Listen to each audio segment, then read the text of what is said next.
Buenos días, compañeros. El día de hoy planeo explicarles el tema de terapia genética. Soy Julián Vega Altamirano y junto con mis compañeros Rodrigo Ramos Aguilar y Brian Denis Millán Gaxiola, el día de hoy le vamos a presentar lo que son algunos tipos de terapias avanzadas. Antes de comenzar a explicar los métodos avanzados y los nuevos avances, les voy a explicar y los voy a llevar a través de lo que es el concepto y las generalidades. Podemos definir la terapia genética como todo aquel proceso que se encarga de la introducción de material genético a una célula para corregir o alterar el curso de una enfermedad. Este tipo de procesos necesitan ciertos materiales y factores que van a ser necesarios para su éxito y para que se adapten correctamente a cada tipo de cuerpo. Entonces, estos factores van a ser los métodos que utilizamos, los vectores y el material genético.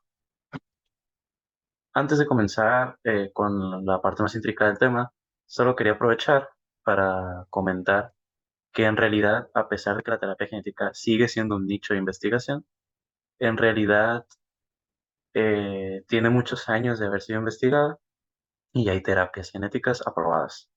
Tenemos el ejemplo de Beyancy, el cual es una terapia genética que sirve para el tratamiento de mieloma múltiple utilizando modificación de células inmunes del cuerpo para introducirlas vía intravenosa y eliminar este tipo de cáncer. También tenemos Adstiladrin, que es un tipo de terapia genética in situ, es decir, vamos a inyectar directamente eh, esta medicina dentro de lo que es la vejiga de los pacientes, pues es para cáncer de vejiga. Y también quería presentarles el caso de Luxturna. Luxturna es un medicamento que hace 8 años, más o menos, fue aprobado por la FDA en 2017. Este medicamento es un tipo de terapia genética in situ de los ojos. ¿Para qué? Para curar lo que es la pérdida de visión heredada.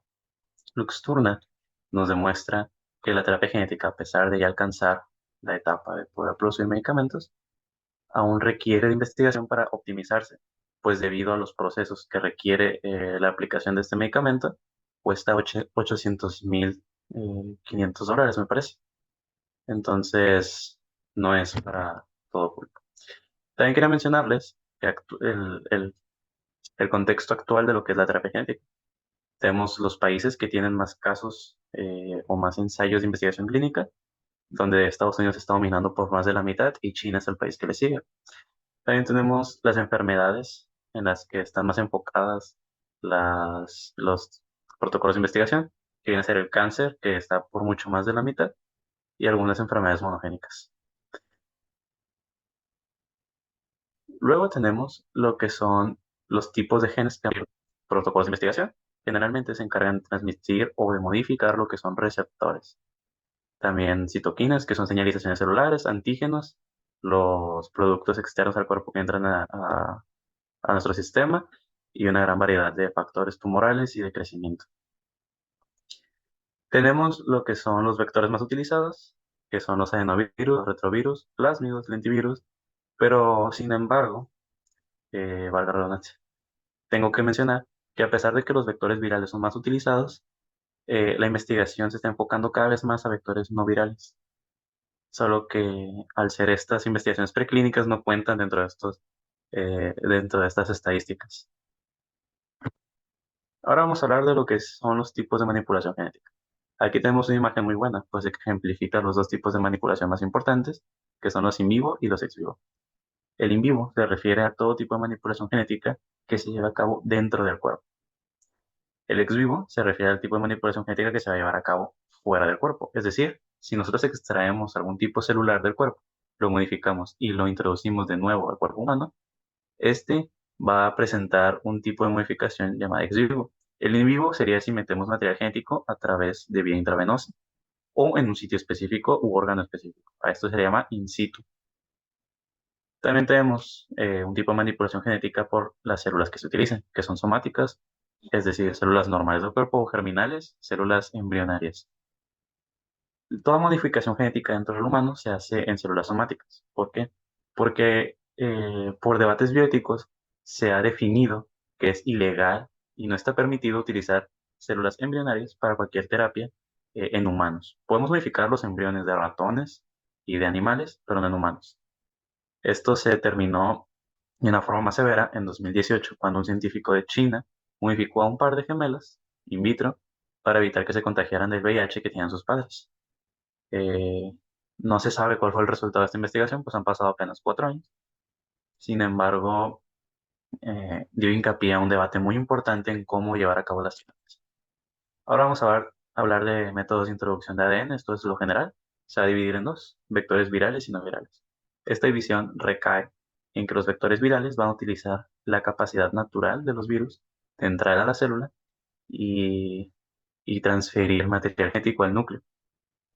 Los vectores no virales van a ser métodos físicos o químicos que, utilizando diferentes características de materiales, van a introducir material genético, protegiéndolo de las diferentes barreras del cuerpo.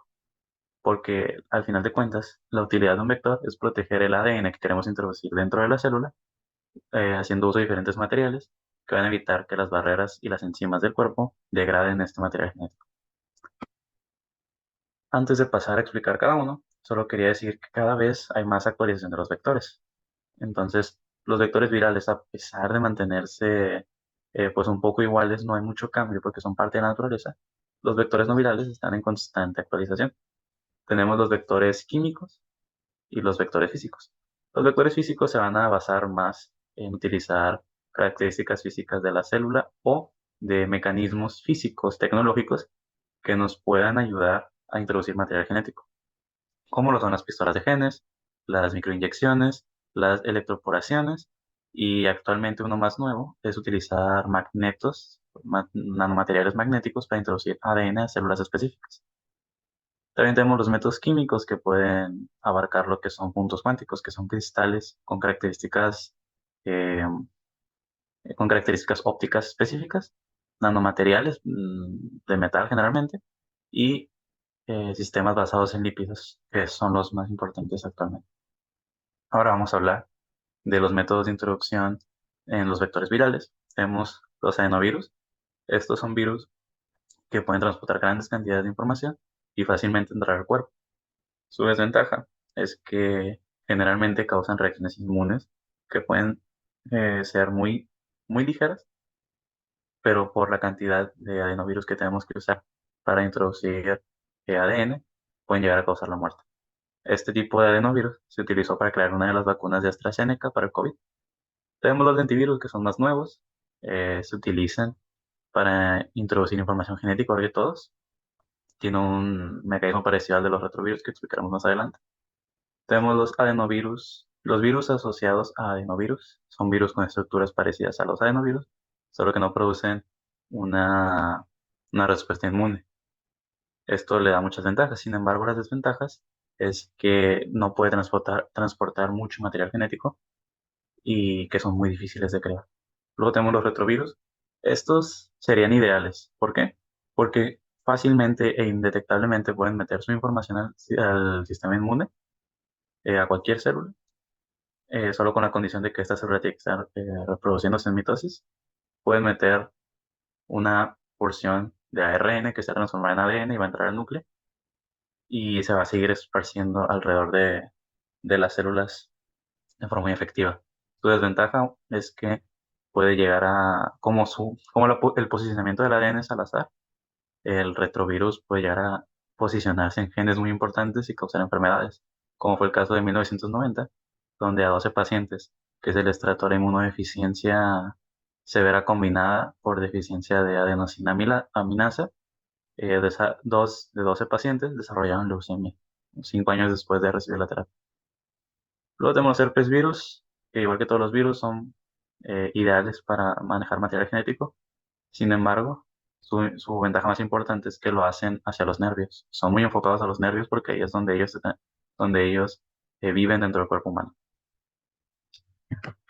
Ahora, los últimos estudios en vectores virales, decidí poner este artículo muy interesante, pues utilizaron un adenovirus, un virus asociado a adenovirus, junto con un sistema de transcripción que se llama piggyback, que va a usar una transcripción por corte y pegado.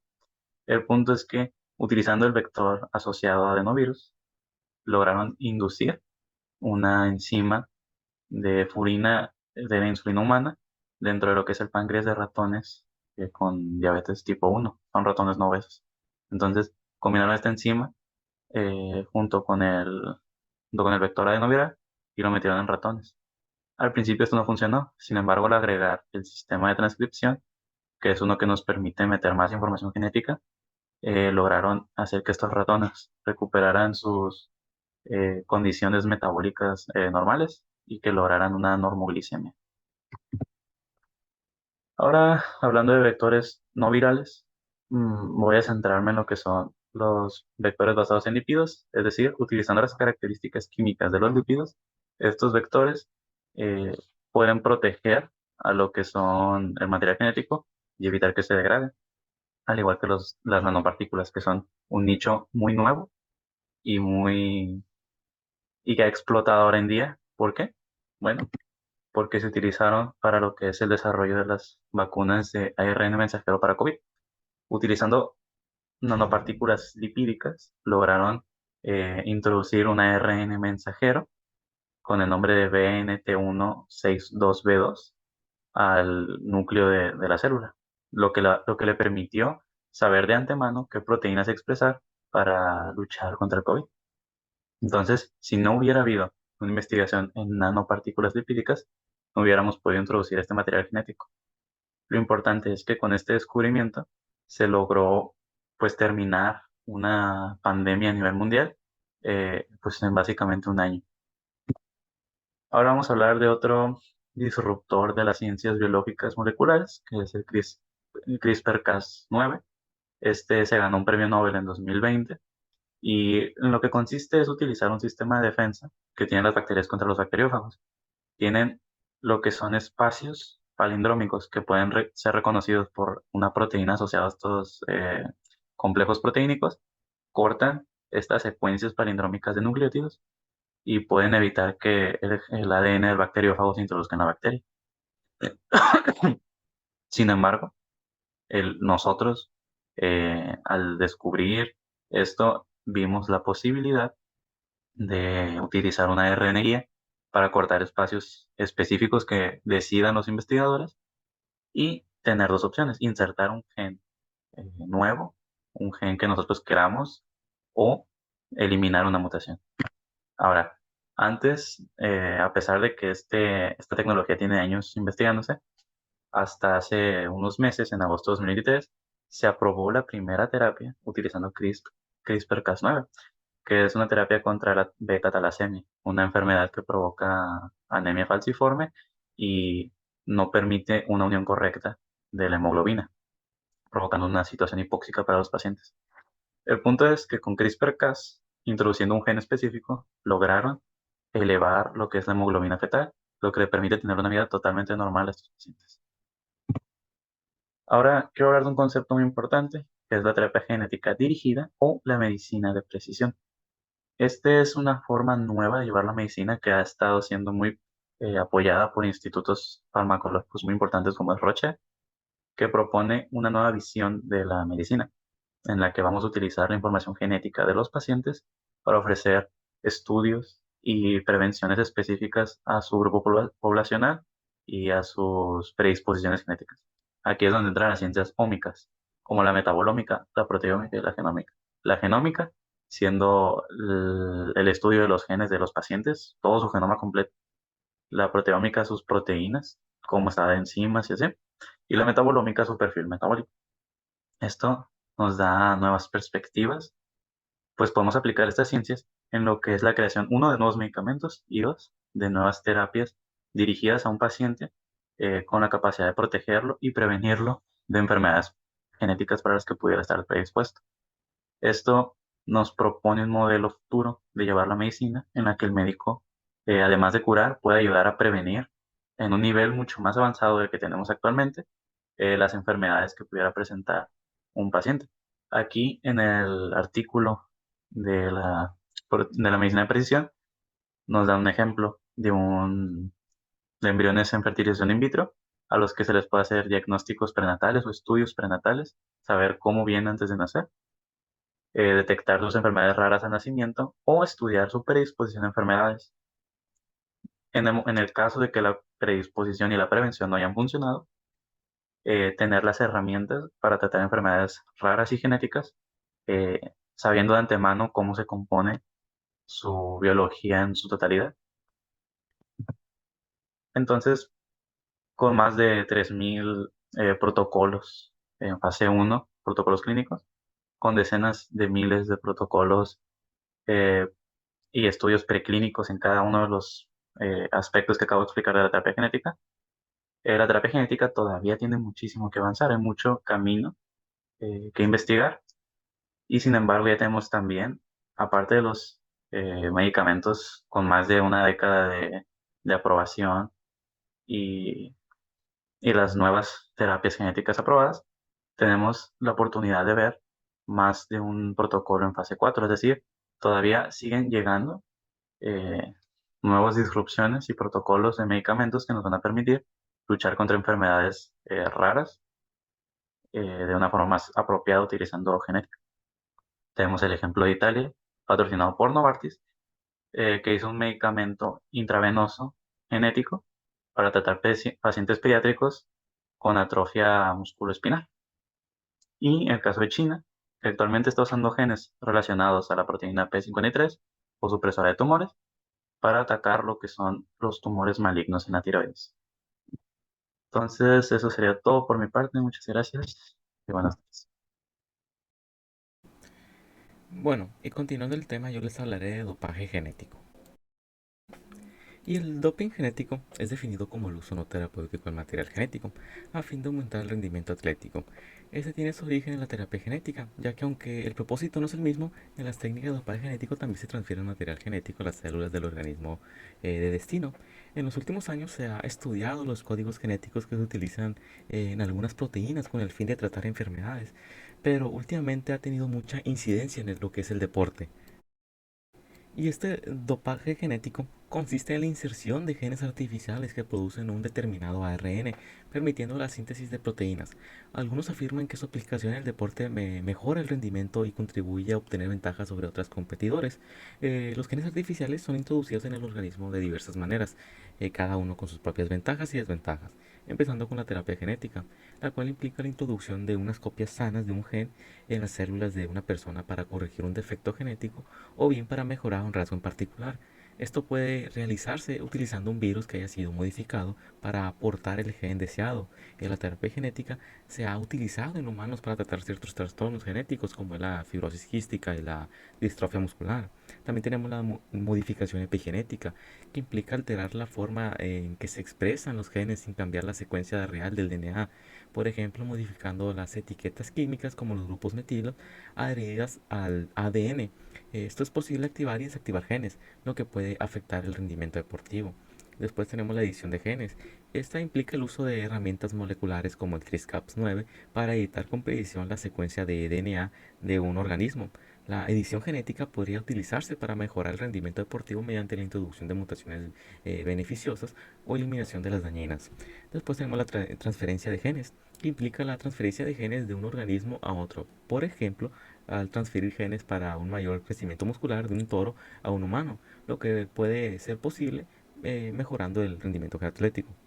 Después tenemos bueno, el método principal, el cual es a través de una inyección directa de DNA en el músculo o también utilizando un virus. Otros métodos comúnmente se utilizando es la inserción de células modificadas genéticamente. Generalmente se persiguen los mismos objetivos, el reemplazar genes defectuosos con copias sanas y destruir células tumorales. Otro de los objetivos perseguidos es que el organismo sea capaz de producir las drogas que generalmente consumimos como medicamentos. Bueno, como ya mencioné, el objetivo del dopaje genético son genes que regulan el rendimiento deportivo o la apariencia física. Estos incluyen genes que controlan el crecimiento muscular, el metabolismo del oxígeno y la resistencia, entre otros. Analizando algunos que se vinculan con el deporte tenemos el gen EPO, el cual es una hormona conocida también como eritropoyetina, la cual estimula la producción endógena de glóbulos rojos, por ende incrementa también la cantidad de hemoglobina y los niveles de hematocrito. Llevándolo al ámbito del deporte, resulta fundamental para tener mayor oxigenación en la sangre que optimiza el rendimiento deportivo. El nivel de oxígeno aumentado en la sangre mejora el rendimiento deportivo al lograr un aumento de la capacidad aeróbica. A su vez, el dopaje genético con EPO permite retrasar la aparición de fatiga. Después tenemos el gen de IGF-1, factor de crecimiento similar a la insulina 1, el cual es un factor de crecimiento que puede desarrollarse sobre diversos órganos.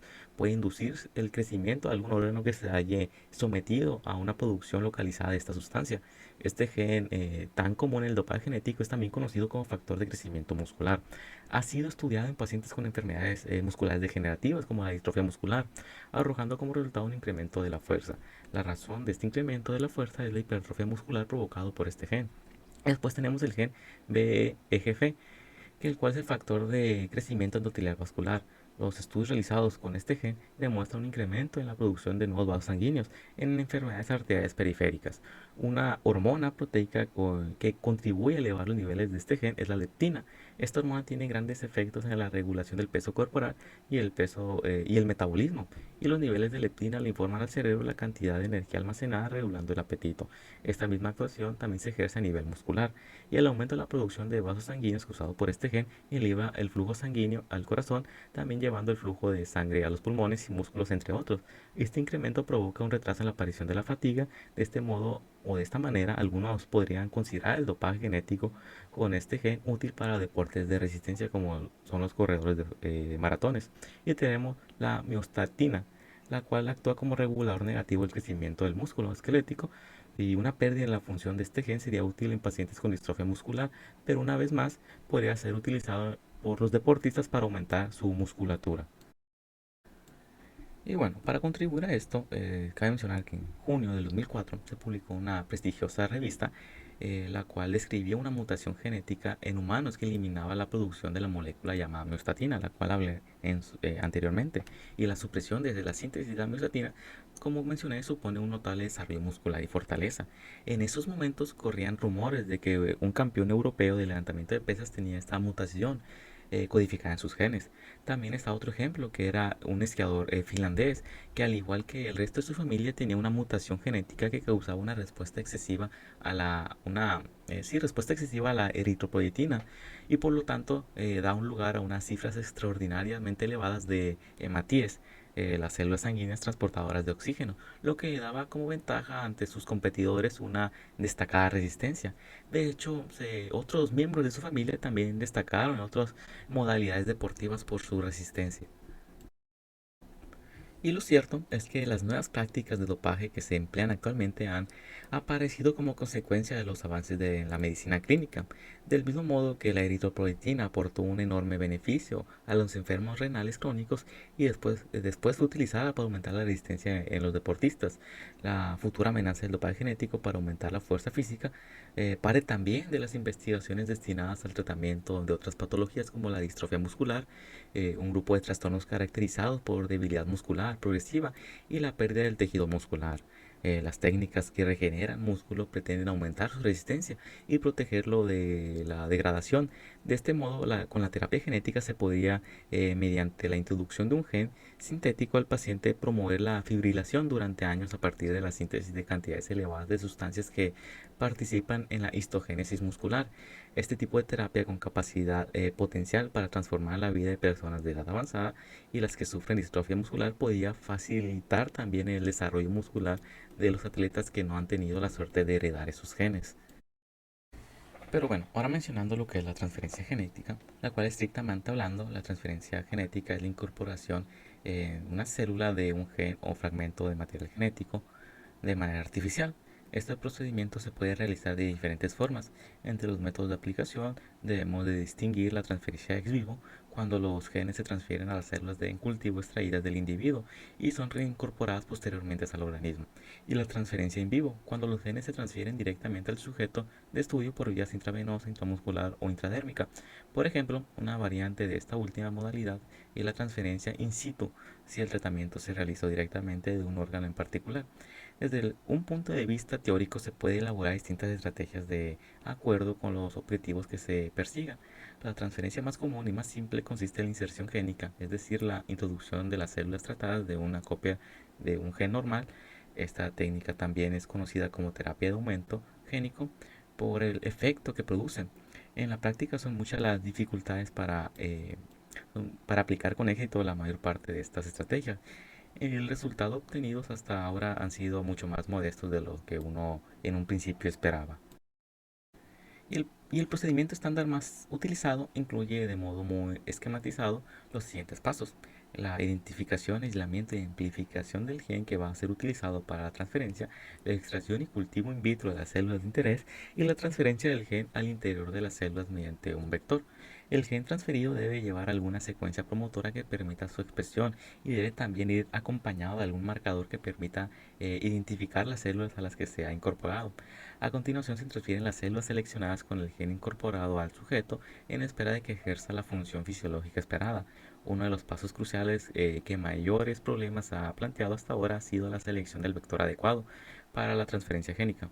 Los principales tipos de vectores son los virus, los liposomas, los conjugados moleculares y el DNA desnudo.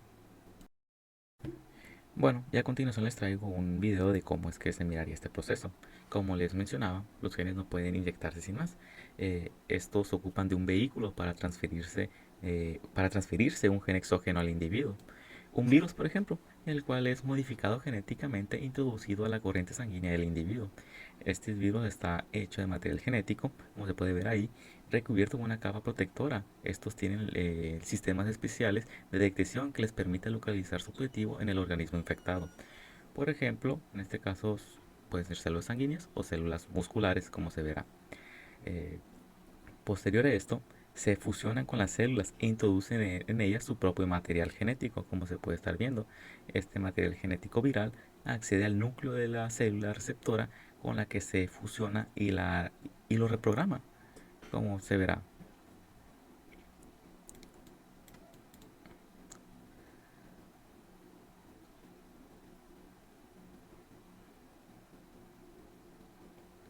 Bueno, y a partir de este momento, la fusión genética de la célula receptora sigue las instrucciones del virus. Y si el virus está modificado genéticamente para comportarse como un gen deportivo, en vez de un gen que causa enfermedades, incrementa la fuerza del huésped o su resistencia.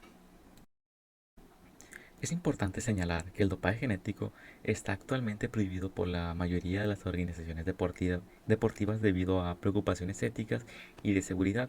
Si bien los avances en las tecnologías de edición y entrega de genes pueden proporcionar beneficios potenciales en el futuro, deben ser supervisadas por organismos reguladores y utilizados de manera responsable para garantizar la seguridad y bienestar de los atletas.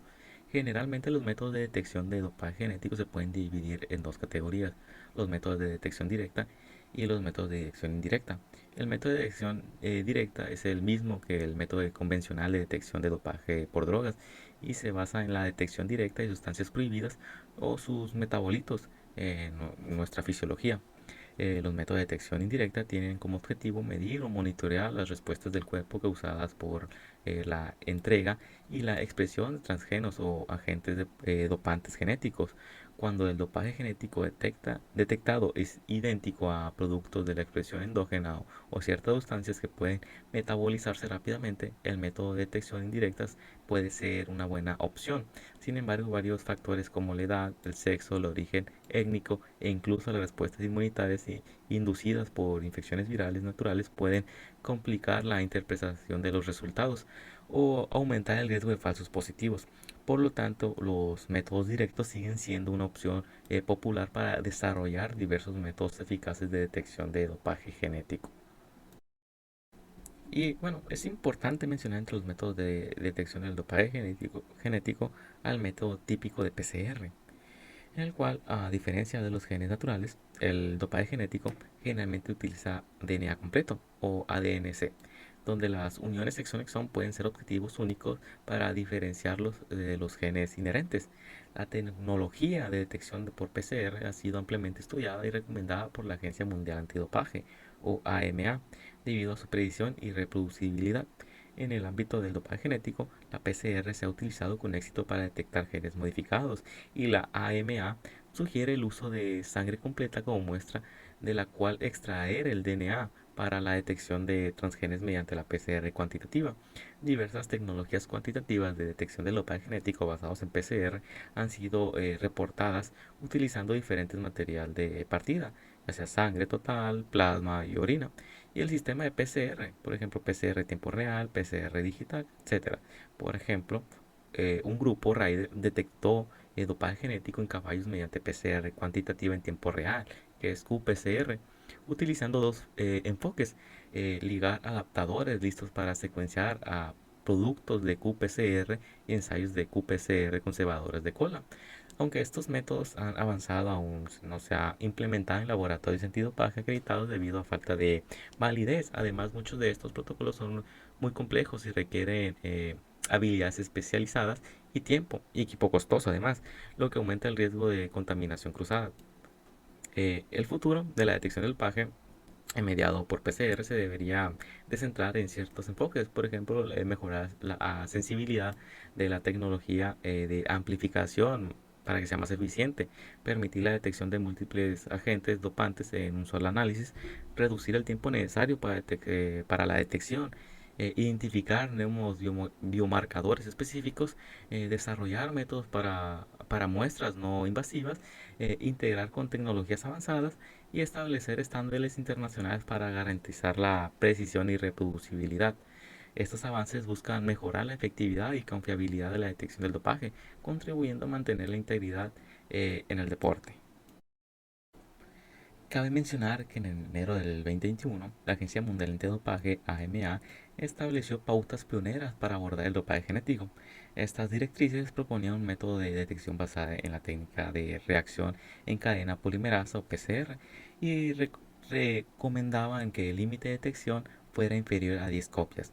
Hasta la fecha, las investigaciones extensas han logrado detectar trazas de genes exógenos con un límite aproximado de 10 copias mediante la PCR. Por ejemplo, Tosaki y compañía describieron un método de PCR cuantitativa para detectar el transgen AAV recombinante, el cual es un vector viral basado en un virus ADN asociado que ha sido modificado genéticamente para llevar un gen específico denominado transgen que se utiliza en invasiones genéticas o terapias genéticas, siendo capaz de identificar 6.25 copias en un mililitro de plasma.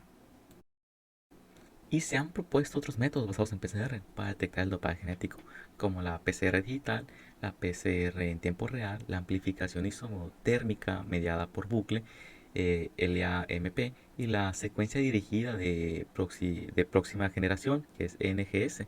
Sin embargo, estos métodos presentan limitaciones como la necesidad de equipos especiales y volúmenes significativos de muestra.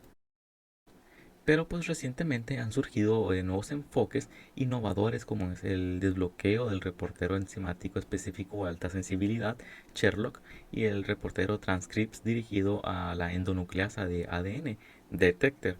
Estos utilizan proteínas asociadas a repeticiones polidrómicas cortas, CRIPS, y proteínas marcadas con fluorescencia para lograr una alta sensibilidad en el análisis genético. A pesar de estos avances, es importante destacar que algunos métodos como el Sherlock y Dexter requieren una preamplificación del gen objetivo mediante amplificación polimerasa recombinante (RPA), lo que a su vez exige una plantilla altamente purificada. Los principios básicos de esta tecnología incluyen tres componentes principales: ARN guía, que es sgRNA, ARN CRISPR, que es cRNA, y un gen indicador de fluorescencia. El sgRNA se sintetiza a partir de dos componentes, un RNA guía y una de secuencia específica. La porción de ARN guía se une a la proteína CAPS, lo que ayuda a la enzima Cas a localizar con precisión el ADN objetivo. Y la secuencia específica se utiliza para reconocer el DNA objetivo. Se empareja con una secuencia específica en el DNA objetivo, formando una secuencia señal que permite a la enzima Cas identificar con precisión el DNA objetivo y unirse al mismo. Otra cosa es que el cRNA es una molécula de RNA que se diseña sintéticamente de antemano para emparejarse específicamente con una secuencia específica en el DNA objetivo.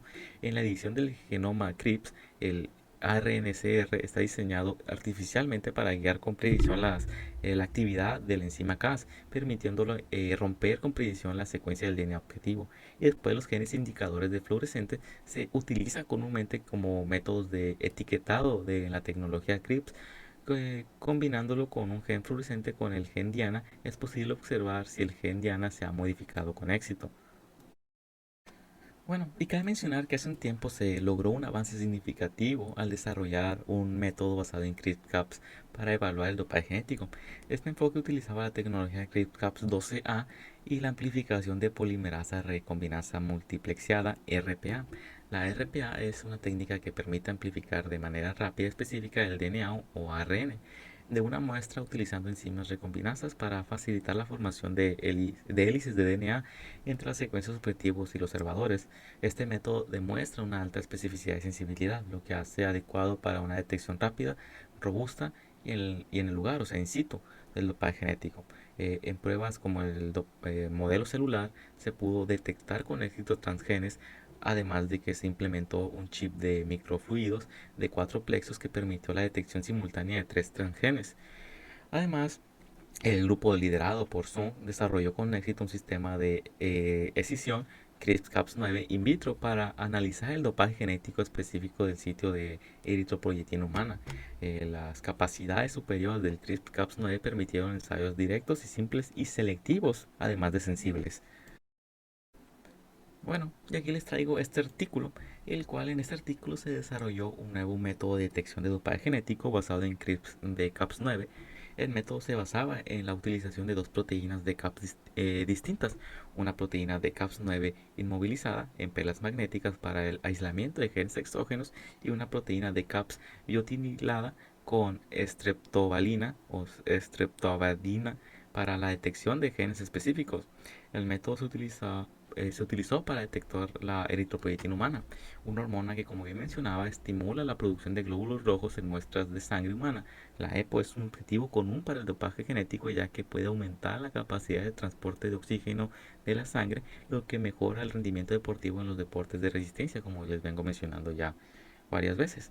Los resultados del estudio demostraron que el método es sensible y específico para la detección de EPO exógena en muestras de sangre humana. El método fue capaz de detectar EPO exógena en concentraciones tan bajas como de 10 picogramos por mililitros. Este método tiene el potencial de ser utilizado para detectar el dopaje genético en atletas. El método es rápido y sencillo y puede utilizarse para analizar grandes cantidades de muestras en sangre. Y en conclusión, el dopaje genético es una práctica controvertida que implica la manipulación genética con el objetivo de mejorar el rendimiento atlético. Aunque la ingeniería genética ofrece promesas emocionantes en el campos como la medicina, la agricultura y la terapia génica, su aplicación en el ámbito deportivo plantea dilemas éticos y preocupaciones sobre la equidad y la integridad del deporte. La búsqueda de ventajas genéticas en el deporte plantea preguntas éticas sobre la igualdad de oportunidades, la salud a largo plazo de los atletas y la autenticidad de la competición. La comunidad internacional del deporte pues enfrenta el desafío de establecer límites éticos y reglamentarios para abordar el dopaje genético y garantizar un campo de juego justo y seguro para todos los participantes. Bueno, y esto sería todo por mi parte del dopaje genético y estas son algunas de las fuentes que utilicé para la exposición. Bueno, continuando con esta interesante temática, mi nombre es Rodrigo Ramos y yo les voy a hablar sobre la terapia celular y todo lo que ésta conlleva. Bueno, antes de entrar por completo en el tema de terapia celular, considero importante tener una idea general o una noción sobre las terapias avanzadas, las cuales representan una vanguardia en el campo de la medicina, siendo medicamentos altamente innovadores que se fundamentan en el empleo de células, genes o tejidos para prevenir o tratar diferentes enfermedades. Entonces, a grandes rasgos, tal como mi compañero Julián lo mencionó, la terapia genética se basa en la inserción de ácidos nucleicos en las células del paciente. La terapia celular, por su parte, involucra células que pueden ser manipuladas sustancialmente o con cambios en sus funciones esenciales. Y por último, la ingeniería de tejidos consiste en células o tejidos modificados para reemplazar, regenerar o reparar tejidos humanos. La importancia de estas terapias radica en su capacidad para ofrecer tratamientos personalizados, revolucionando la medicina al presentarse como nuevas estrategias terapéuticas para afecciones que actualmente carecen de alternativas efectivas. Entonces, en las siguientes diapositivas entraremos de lleno en la terapia celular. Los medicamentos de terapia celular contienen células que pueden ser obtenidas directamente de un donante o aisladas del propio paciente. Estas células pueden ser manipuladas fuera del cuerpo para aumentar su cantidad o para mejorar su eficacia terapéutica. También pueden ser sometidas a modificaciones sustanciales que les permitan desempeñar funciones distintas a las esenciales en el organismo una vez que se administran al paciente. Este procedimiento será ilustrado y desarrollado de una mejor manera en la próxima diapositiva. Sin duda, la característica distintiva de la terapia celular en comparación con otros tipos de fármacos radica en que se trata de medicamentos vivos.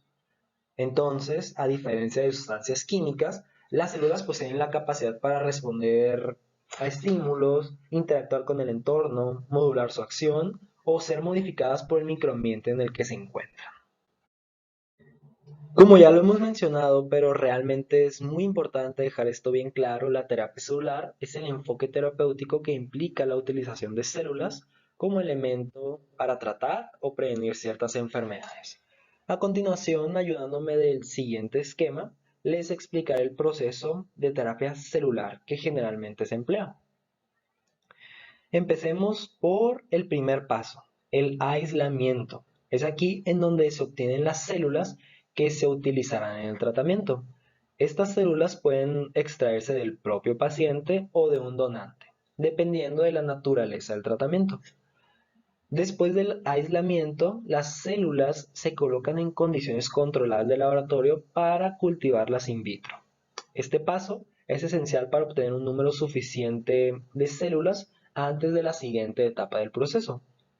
En la expansión, las células se multiplican y, tal como su nombre lo dice, se expanden en número.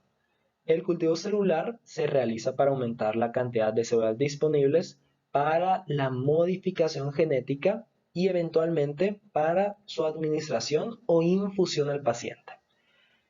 Entonces, dependiendo de los objetivos terapéuticos, algunas células pueden someterse a modificaciones genéticas o moleculares. Estas modificaciones pueden incluir la introducción de genes específicos, la corrección de defectos genéticos o la mejora de ciertas funciones celulares. Esta etapa es realmente importante para personalizar las células según las necesidades terapéuticas que se busquen. Finalmente, las células que fueron modificadas se administran al paciente. La forma de administración o de infusión puede variar según la enfermedad y las características específicas del tratamiento. Generalmente la infusión suele ser a través de una inyección intravenosa. Entonces, una vez que las células son administradas, buscan integrarse en el organismo y ejercer sus funciones terapéuticas. Este proceso integral de terapia celular busca aprovechar el potencial regenerativo y terapéutico de las células para abordar diferentes enfermedades y mejorar la salud del paciente. Cabe destacar que pues, los detalles específicos de este proceso pueden variar un poco según la enfermedad tratada y la estrategia terapéutica empleada, pero este esquema realmente nos es bastante útil para representar de forma general el proceso que se emplea en la terapia celular. Existen diferentes tipos de células que se emplean comúnmente en los protocolos de terapia celular y la elección pues depende del uso clínico previsto. Estas células con la capacidad inherente de autorregenerarse y proliferar se obtienen de diversas fuentes. Las células madre adultas, vean ustedes en la imagen, pues son las más prevalentes en lo que respecta a la práctica clínica. Sin embargo, el descubrimiento de la capacidad de manipular células madre embrionarias ha generado nuevas expectativas para la aplicación de la terapia celular en pacientes. Las células madre embrionarias, vean aquí, son provenientes del blastocisto y tienen la capacidad para diferenciarse en células de las tres capas embrionarias.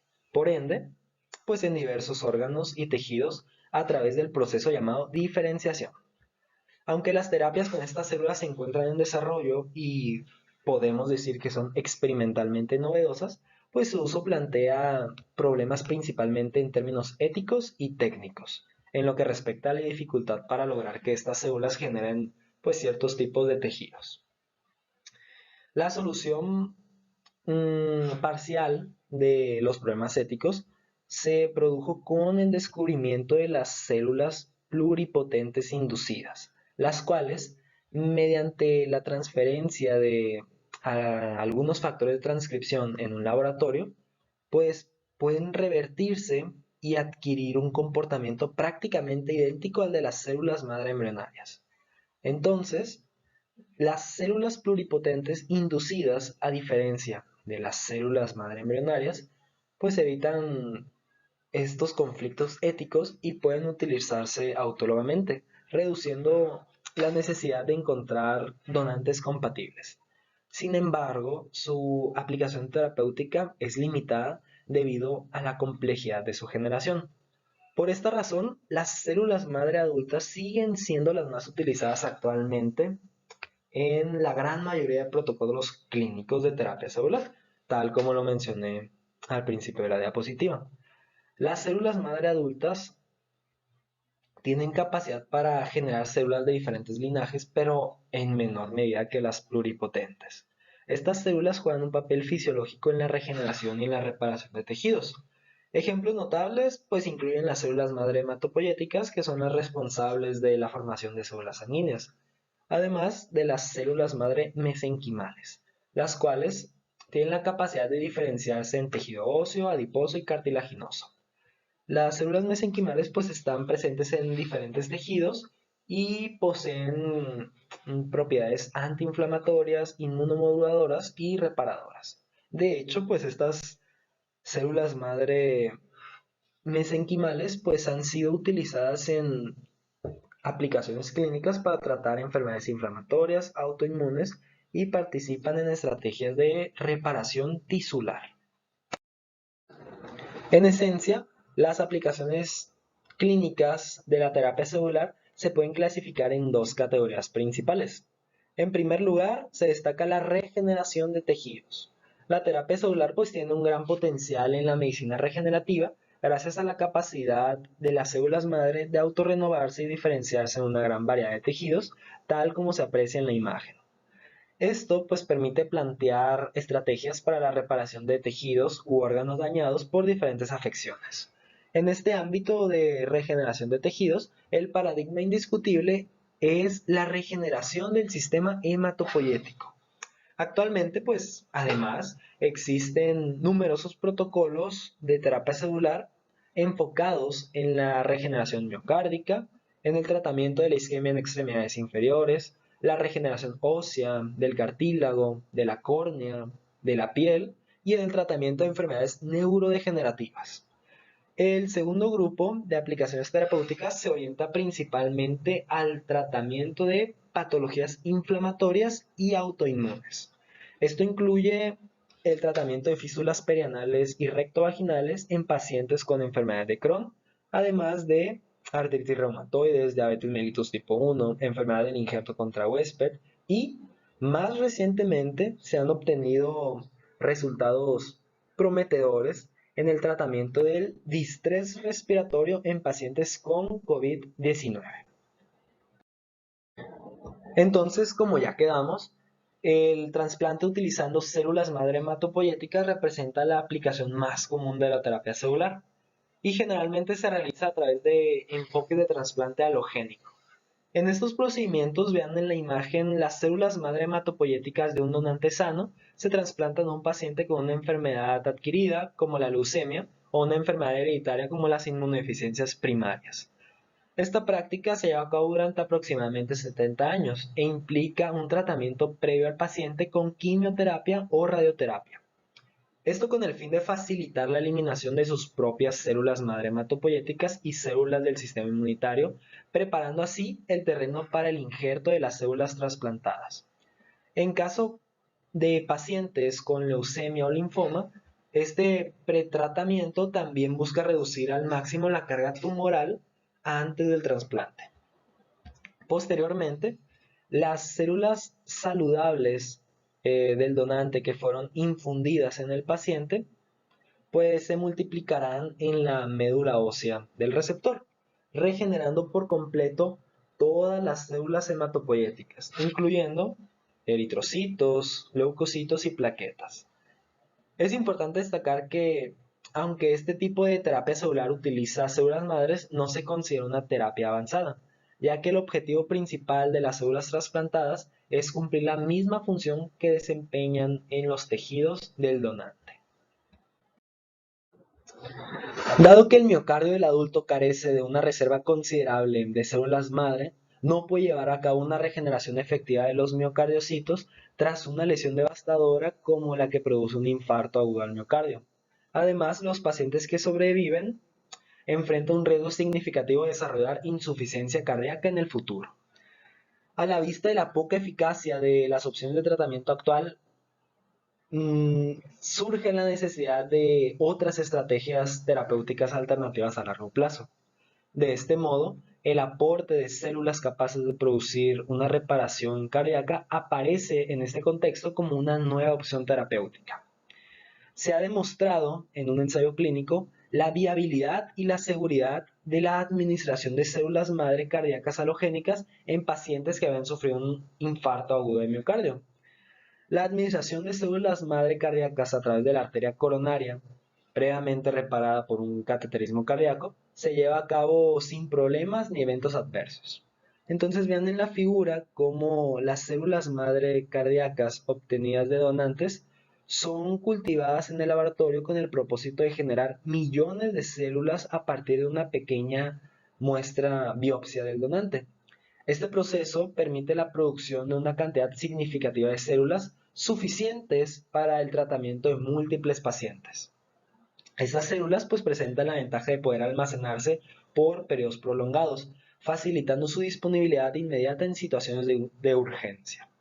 Aunque se necesita más investigación, este enfoque marca un paso importante hacia la regeneración del tejido cardíaco infartado al mejorar la capacidad de reparación y regeneración del corazón. Bueno, continuamos ahora con la autoinmunidad e inflamación y cómo éstas se relacionan con la terapia celular. A grandes rasgos, la esclerosis múltiple es una enfermedad autoinmune en la cual el sistema inmunológico degrada la cubierta mielínica de los nervios. El daño a los nervios pues interrumpe la comunicación entre el cerebro y el cuerpo. Por su parte, la neuromielitis óptica también es una enfermedad autoinmune, en la cual el sistema inmunológico invade los nervios ópticos y la médula espinal, provocando pérdida de visión y parálisis. Un ensayo clínico sobre terapia celular basada en células dendríticas tolerogénicas en pacientes con esclerosis múltiple y neuromielitis óptica concluye que esta terapia es segura y no presenta efectos adversos. Las células dendríticas obtenidas de la sangre del propio paciente son modificadas para inhibir la respuesta inflamatoria característica de estas enfermedades. Vean en la imagen cómo las células dendríticas tolerogénicas inhiben la respuesta inflamatoria de manera específica, induciendo células reguladoras que controlan la inflamación. La terapia celular demostró ser segura en las dosis probadas y activó una parte del sistema inmunitario responsable de terminar con la inflamación. Esto podría detener el daño en el cerebro causado por estas enfermedades. Los investigadores planean continuar con ensayos clínicos de fase 2 para evaluar la eficacia clínica en el control de la esclerosis múltiple y evitar el aumento de la discapacidad.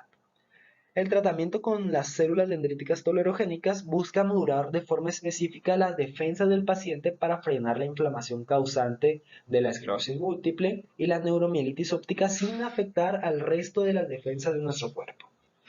Entonces este enfoque vean cómo representa un avance significativo y pues abre las puertas para tratamientos de otras enfermedades autoinmunes. Bueno, para terminar con el tema, veamos esta interesante terapia de linfocitos T con receptor de antígeno quimérico o terapia con células CAR-T por sus siglas en inglés. Esta terapia pues consiste en modificar genéticamente a los linfocitos T para que expresen un receptor de antígeno quimérico específico que las hace más capaces de reconocer y atacar las células cancerosas. Vean en el esquema se procede a extraer sangre del paciente con el fin de separar sus componentes.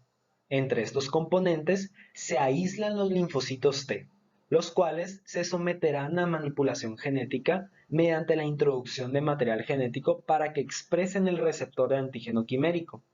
Gracias a esta modificación genética, las células T adquieren la capacidad de combatir las células cancerosas. Y bueno, en laboratorio pues se generará una cantidad considerable de células T modificadas con receptor de antígeno quimérico, alcanzando millones de estas células. Posteriormente, vean cómo se transfieren al paciente. Y dentro del organismo, las células T con el receptor de antígeno quimérico se dirigen y se adhieren a las células tumorales o cancerosas, llevando a cabo su destrucción sin afectar a las células sanas del organismo. La terapia CAR-T ha sido aprobada para tratar leucemia y linfoma con notables resultados. Sin embargo, su regulación aún se comprende poco. Este artículo resalta la importancia de comprender y regular la terapia CAR-T, que ha demostrado ser eficaz en el tratamiento de ciertos tipos de cáncer. La revisión se centra en los diferentes componentes del constructo CAR-T y cómo afectan a la eficacia y persistencia de estas células. También destaca la necesidad de generar estrategias para mejorar la eficacia de los CAR-T y reducir la toxicidad asociada a esta innovadora terapia. Bueno, para darle un buen cierre a mi tema, podemos concluir que la terapia celular representa una vanguardia prometedora para el futuro de la medicina, ofreciendo el potencial de abordar diversas enfermedades de manera eficaz. Sin embargo, hay que ser realistas y mencionar que su camino hacia la implementación generalizada pues enfrenta desafíos cruciales. Por ejemplo, la necesidad de comprender mejor los mecanismos de acción de las células, mejorar su eficacia terapéutica y superar las dificultades en la evaluación de su rendimiento. A medida que se exploran nuevas estrategias y se superan esos obstáculos, la terapia celular podría transformar radicalmente la atención médica, brindando soluciones más efectivas y personalizadas para diversas patologías. Entonces, esto sería todo por nuestra parte. En representación del equipo, les doy las gracias por darnos un poco de su tiempo y espero que nuestra presentación haya sido de su agrado. Muchas gracias.